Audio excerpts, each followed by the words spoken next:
বর্তমান বিশ্বে চলছে কৃত্রিম বুদ্ধিমত্তার জয় জয়কার। এক চ্যাট জিপিটির বাজারে আসার পর থেকেই বদলে গেছে প্রযুক্তি দুনিয়া। যে কোনো প্রয়োজনে ইন্টারনেট ব্যবহারকারীরা ব্যবহার করছেন এই সফটওয়্যারটি। এই প্রযুক্তিটিতে মাইক্রোসফট বিনিয়োগ করেছে প্রায় $1,000 কোটি। অন্যদিকে চ্যাট জিপিটিকে টেক্কা দিতে উঠে পড়ে লেগেছে গুগল বা আলিবাবার মতো বড় প্রযুক্তি প্রতিষ্ঠানগুলো।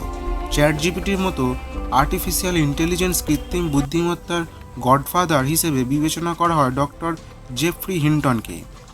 তার নিউরাল নেটওয়ার্ক ও ডিপ লার্নিংয়ের ওপর গবেষণা বর্তমানে এআই এর ভিত্তিপ্রস্তর উন্মোচন করেছেন। তবে এখন নিজ কাজের জন্য অনুশোচনা করছেন এই ব্রিটিশ কানাডিয়ান বিজ্ঞানী। Kind of intelligence we're developing is very different from the intelligence we have. We're biological systems, and these are digital systems. And the big difference is that with digital systems, you have many copies of the same set of weights, the same model of the world. And all these copies can learn separately but share their knowledge instantly. So it's as if you had 10,000 people, and whenever one person learned something, everybody automatically knew it.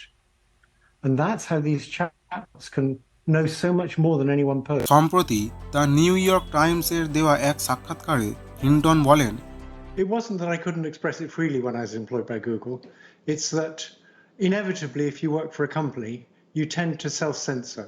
You tend to think about the impact it will have on the company. And I want to be able to talk about what I now perceive as the risks of super intelligent AI without having to think about the impact on. কৃত্রিম বুদ্ধিমত্তার অপব্যবহার করছে সমাজের এক অংশ। এতে বিশ্ব এমন এক জায়গায় যাচ্ছে যেখানে সত্য মিথ্যার তফাৎ খুঁজে বের করা ধীরে ধীরে কঠিন হয়ে পড়বে। এমনকি কিছুদিন পর মানব মস্তিষ্কের চেয়েও বেশি তথ্য ধারণের ক্ষমতা অর্জন করবে চ্যাটবট, যার কারণে মানব জাতির অস্তিত্ব হুমকির মুখে পড়বে বলে আশঙ্কা তাঁর।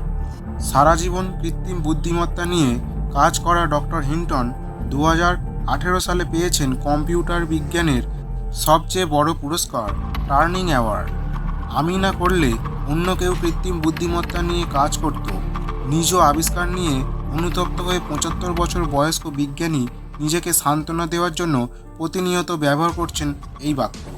কর্মক্ষেত্রে কিছুদিন বাদেই মানুষের জায়গা দখল করবে কৃত্রিম বুদ্ধিমত্তা, এমন আশঙ্কায় কয়েকবার উঠে এসেছে তার বক্তব্যে।